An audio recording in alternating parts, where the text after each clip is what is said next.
आज 26 नोव्हेंबर. मला वाटतं 26 नोव्हेंबर आपल्यापैकी कुणीही कधीच विसरू शकणार नाही.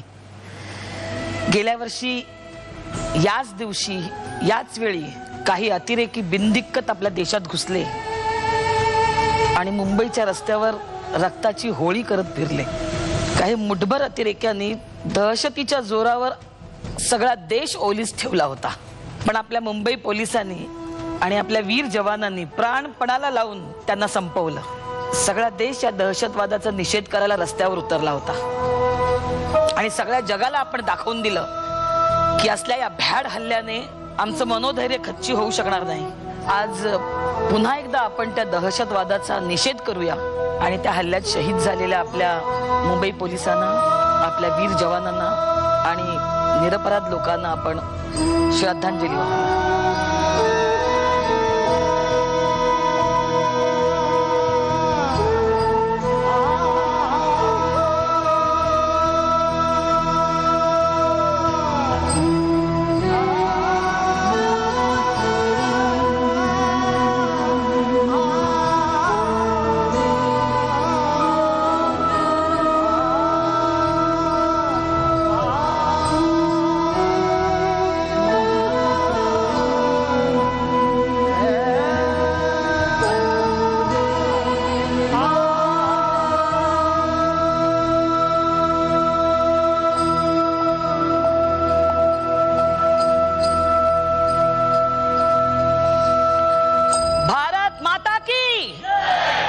खरं तर 26 नोव्हेंबरच्या या घटनेनं आपल्याला जाणीव करून दिली की शत्रू आपल्या खूप जवळ आलेला आहे. त्यामुळे आज आपण सगळ्यांनी जागरूक नागरिक बनण्याचा निर्धार करूया आणि सुरू करूया प्युअर इट हप्ता बंद. तर इथे पहिल्यांदा येत आहेत संदीप बेंद्रे.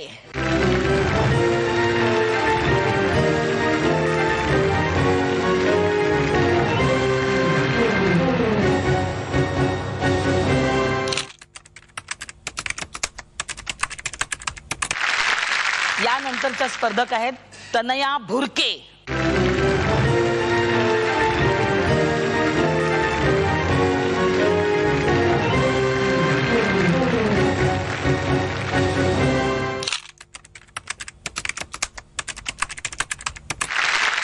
आणि आता येत आहेत अजय चौधरी.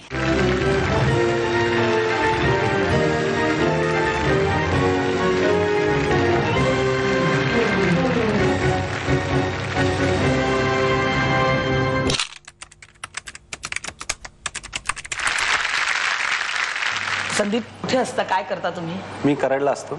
बर. आणि सर्व्हिसला किर्लोस्कर ऑल इंजिन मध्ये आहे, कोल्हापूर येथे. 8,10,000 रुपयांसाठी खेळताय. तुमचं मनापासून स्वागत आहे. थँक्यू. तानिया, तू कुठली? मी सातारची. कर्ज कशासाठी घेतलं होतं? एज्युकेशन लोन घेतलं होतं. बरं, काय शिकतेस तू? मी ज्वेलरी डिझायनिंगचा डिग्री कोर्स साठी घेतलं होतं. ते म्हणजे असा कोर्स आहे आपल्या मुंबईत वगैरे? जयपूरमध्ये आहे. अच्छा, जयपूरला आहे. जयपूरला आहे. मग तू तिकडून शिकून आली आहेस का? 3 वर्षाचा होता तो झाला कम्प्लीट तुझा? complete झाला. तू इथे 1,50,000 रुपयांसाठी खेळतेस. तुझं इथे मनापासून स्वागत आहे. अजयजी, कुठून आलाय? मी नाशिकहून आलोय. बरं, काय करता आपण? मी शासकीय खात्यामध्ये पाणी पुरवठा विभागात उपअभियंता म्हणून पदावर कार्यरत. अभियंता म्हणून 7,15,737 रुपयांसाठी तुम्ही इथे आज खेळताय. तुमचं इथे मनापासून स्वागत आहे. 10 प्रश्न 10 उत्तर. प्रत्येक योग्य उत्तराबरोबर तुमच्या खात्यात 10% जमा. तिसरा, 5वा आणि 7वा प्रश्न नशिबाचा कौल आजमावणारा असेल. ज्याच्या खात्यात सगळ्यात आधी 100% जमा होतील तो असेल आपला विजेता. त्याचं नाव या चेकवर लिहिलं जाईल. तो हा चेक इथून घेऊन जाईल. तर हा आहे तुमच्यासाठीचा पहिला प्रश्न.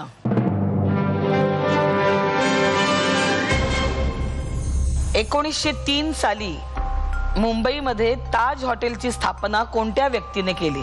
पर्याय आहेत. पर्याय क्रमांक 1 G.D. बिर्ला, पर्याय क्रमांक 2 J.N. टाटा, पर्याय क्रमांक 3 नसली वाडिया आणि पर्याय क्रमांक 4 वालचंद हिराचंद.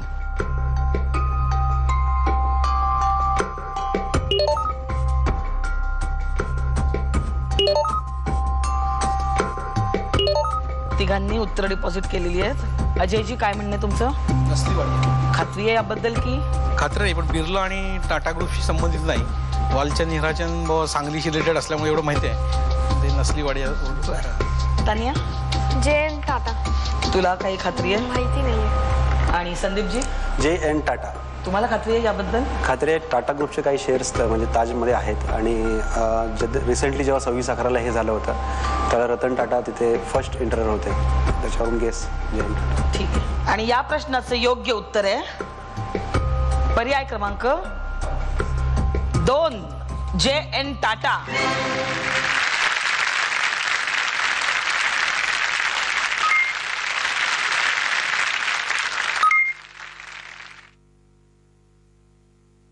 मला वाटतं संदीपजी अगदी बरोबर सांगितलं तुम्ही की जो गेल्या वर्षीचा जो हल्ला झाला होता तो आपल्या ताज हॉटेलवर झाला होता आणि ते टाटांचं हॉटेल आहे असं म्हणतात. सर जमशेदजी टाटा अपोलो हॉटेलमध्ये गेले होते आणि ते काळे म्हणून त्यांना तिथे प्रवेश नाकारला गेला होता आणि त्याच वेळी त्यांनी ठरवलं की आपण भारतीयांसाठी एक 5 स्टार हॉटेल काढायचं आणि ते हॉटेल म्हणजे हे आपलं ताज. तयार दुसऱ्या प्रश्नासाठी? हा आहे तुमच्यासाठीचा दुसरा प्रश्न. कोणत्या चित्रपटामध्ये शाहरुख खान आणि आमिर खान दोघेही एकाच सीन मध्ये एकत्र आहेत? पर्याय आहेत. पर्याय क्रमांक 1 लक बाय चान्स, पर्याय क्रमांक 2 पहला नशा, पर्याय क्रमांक 3 होली आणि पर्याय क्रमांक 4 कोणताही नाही.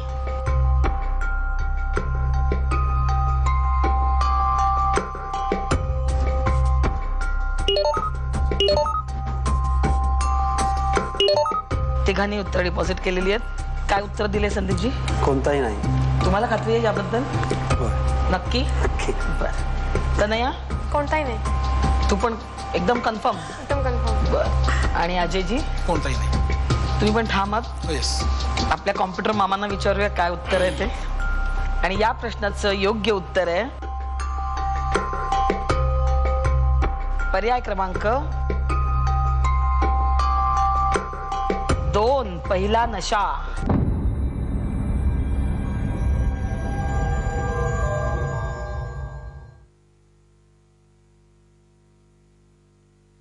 पहिला नशा हा आशुतोष गोवारीकरचा पहिलंच दिग्दर्शन असलेला चित्रपट आणि यामध्ये एका सीन मध्ये शाहरुख खान आणि आमिर खान हे दोघेही पाहुणे कलाकार म्हणून एकत्र होते. त्यानंतर आजतागायत शाहरुख खान आणि आमिर खान एकत्र कधीही कुठल्याही चित्रपटात दिसलेले नाहीयेत. काय एवढं टेन्शन घेताय? आता माझ्याशी थोडेसे गप्पा मारा आधी तुम्ही. तनया, तुझ्या काय आवडीनिवडी आहेत? मला डिझायनिंग सोडलं तर गाणं म्हणायला आवडतं कुठलंही. मला तर इकडे सगळ्यांना गाणं म्हणायला लावायला आवडतं. शिकलेस का तू गाणं काही? मी क्लासिकलच्या परीक्षा दिल्या होत्या 2. आणि म्हणजे आमच्या इथे तर तुला म्हणायलाच लागणार. इथे काय गाणार आहेस तू? ठीक आहे, मग मी एक साधं गाणं म्हणते. तिनका तिनका जरा जरा है रोशनी से जैसे भरा, तिनका तिनका जरा जरा है रोशनी से जैसे भरा, हर दिल में अरमां होते तो है बस कोई समझे जरा, तिनका तिनका. वाह वाह. तू जे काही ज्वेलरीचं म्हणालीस त्याचं जरा मला स्वरूप सांग ना, काय करतेस तू एक्झॅक्ट? मी ज्वेलरी डिझाईन म्हणजे आधी रफ पेपरवरती आम्ही डिझायनिंग करतो. तर आपण एक फूल घेतलं तर त्याला कसं डिझायनर बनवता येईल. ओके.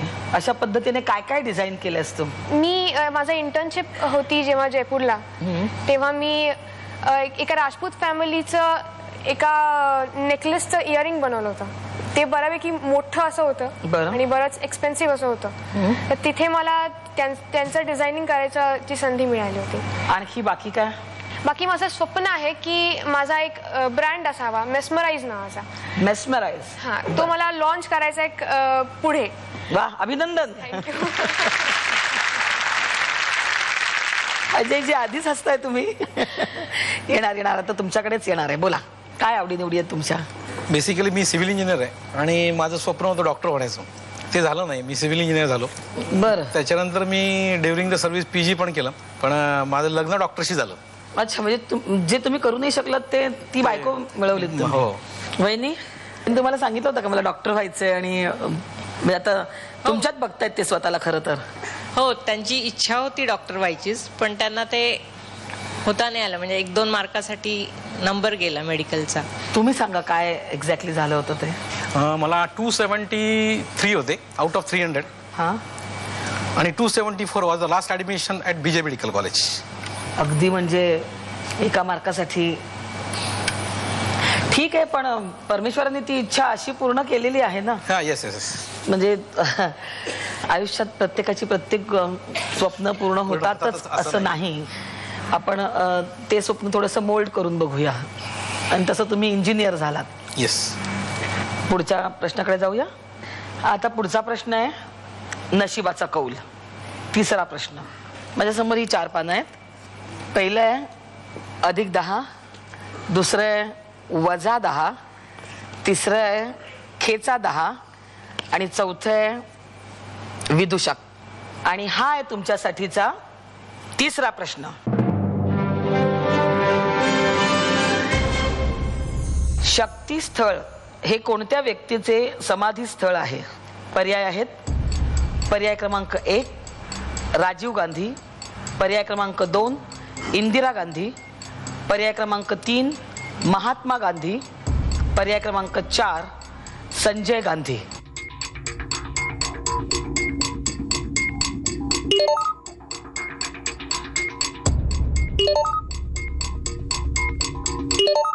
तिघांनी उत्तर डिपॉझिट केलेली आहेत. संदीपजी काय उत्तर दिलंय?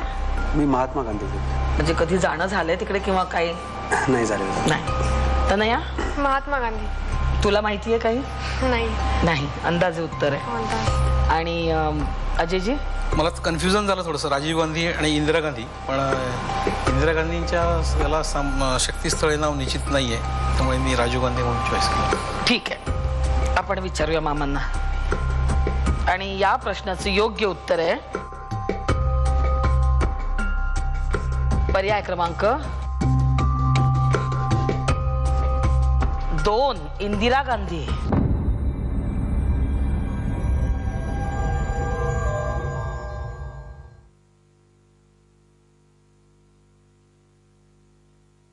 नुकतीच इंदिरा गांधींची 25वी पुण्यतिथी पार पडली आणि त्या दिवशी सगळ्यांनी या शक्तिस्थळावर जाऊन त्यांना श्रद्धांजली वाहिली.